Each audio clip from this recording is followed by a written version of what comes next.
That's yamwa kwa baby Adom TV. Badwam na guso ehwe no medin afia amankwa tamaklo. Team Red.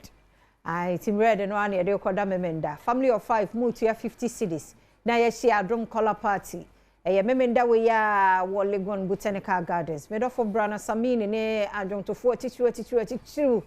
babrani ni agro yem for do modum. To ba red and shakala bia red and ane nyina ya accept. Adakales no wonder to Mr. Omechen medin afia amankwa tamaklo. Dr. Oseiwusu a free Amen Scientific and Herbal and Alternative Hospital. Stroke eba be kan ho asem. Tienie. Da we mu akwaba. Yeah, bia boko de. Ya me adom. Dr. Sheik enso ho ye de. Ya me adom. Ya tia no maye. Na ho ye pa. Enim komo yen hwe stroke air condition be. Yo, me ni aba de kan me da wase. Na machia watiefo ahwefo ene ganafo nyina na sedake sepa no so nkomo otumfo nyankopon se Amen Scientific Herbal and Alternative Medical Hospital boye chidom taye chi o man nyansa nim de ne ntiase na afi wasa man mfidi akese ne de boa esomo manfo na obi obeba ya so ye bia na odi e wa apomden kwa so e de otumfo nyankopon ase yesren se ontokoso antaye chi esanse still one more yare anasa yare di o makadem ene doso so hu bebri yesrese nyame nkoso anta echi na yentimi mu asafo ni nyina na obi biare bia de yare hyehye ne bia no nyame mu na yentimi mu bia na obi andi e wa apomden kwa so meni aba say stroke yi yare ba ko a say kane ne yenyini no so obetwu adwen akọ akiri kakra na ye say bia akokra na abrewa so hu and so we need here as low as 21 years etiminya stroke. Serious. 36 years no nya stroke. 32 years just akoya yare ba ko a abe yare a just make say abe national concern papa say ya nhwe ni yi a ene ye bedu mre bi no ye mrantie ni nyina na ye mabawa no stroke yi bebubu o magudem ama chese ye human resource no kra no ebe ye problem because semrantie ne mabawa no stroke yi bejuju o mabubu o magudem a ho amu na ebe ye adwuma na etu tax aboa ma o ma ye tumpon na ye ka stroke a ya na mpempi na ye say ye nan na abubu no ye fa na ajuju no nko a stroke ni ye yare bi e sha se wa adwene nim ansa na obenya stroke no na chese sebi moja edi nuane nuru ahodo okwa adwene nim no anko nti kwan ahodo bebre na ebia emma moja ne nko didi kan ebia ntini edi moja ekwa adwene nim ti se carotid artery nom no ebia ne ho apai eno ye frɛ ne hemorrhagic stroke se ho pai se kim it means se moja no enko yi in fact ho e wo ho ne se be Ghana water supply nso ofie na ye pipe hose na eba efie na ho apai tubo se nso na yiri ofie o enso so de beba dan mu me de bia no aduane de bia dware ne de ama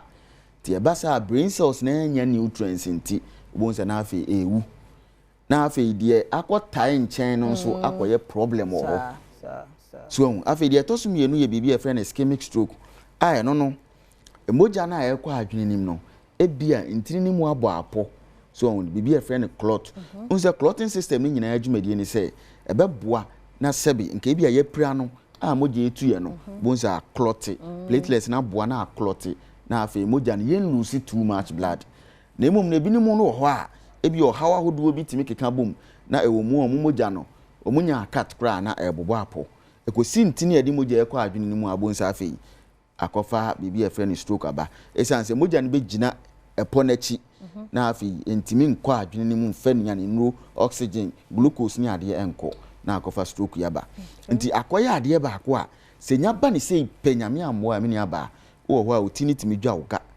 ga utini mutimi ye odu na mu aye o he obi wo a ugina ne nchen kasa no kro ntini ye ni tirimu nyina aye ni he chese ba bi adwene nam ne se ne confusion ate ase ni tirimu no oye no hwe enye ye ye obi no wo ho a obetimi na di nkomo se ye bon nkomo yi within few minutes afi obehia me na me kasa ne maye ebi wo ho a bonsam ano chia ma no ni manim nyina chia nyame amwa na stroke ibi na eba ye obi wo sebe ne nsane ne 1983 da bia wo nsane 1983 anansi achimi wo anansi achimi wo mini aba anansi so nyam police ni anansi ye police ni o chi wo ene ade no wonfa onko court se ko ba ne saa ne se titiriti ne toa so no ampe ho asem ani a ebia mogya ntimi kra mflow ni padua nim ye nyame ammo adako patim yenya saafo ni bia ne mesi ni wakoye adwuma o ma ye adwuma awie o nse cement ni ade nti o so mo horo mo kakra o horo ne ho a be ho anse wagya ne ho ato ne nkrofo se be ma ade asa ye ne enko ade asa no no o ma sha afi de oguso da o no mo se we de nya agro no odi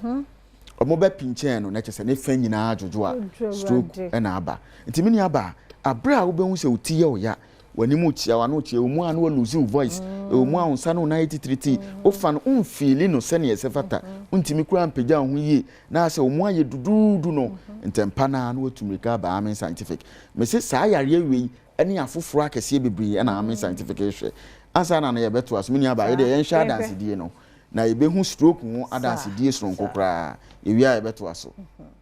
wo hye we mu a nyankopon adaroma abachiro yare no na sa tutia na sa prescribe medicine na be hye wo so no so entitu kama organs ni na nyame adaroma na titi ni na free so kopuno na ase na entitu beje di se papa ye huile no na de beto edam fie ha ade chi papa na sorry akọ toilet obi ane fadwo sorry akọ toilet ye no nyina ye fine ani ye ni e ko fie eni na me brother nso esa yare bo fie de be ka cham se o brother ni fadwo ejore wie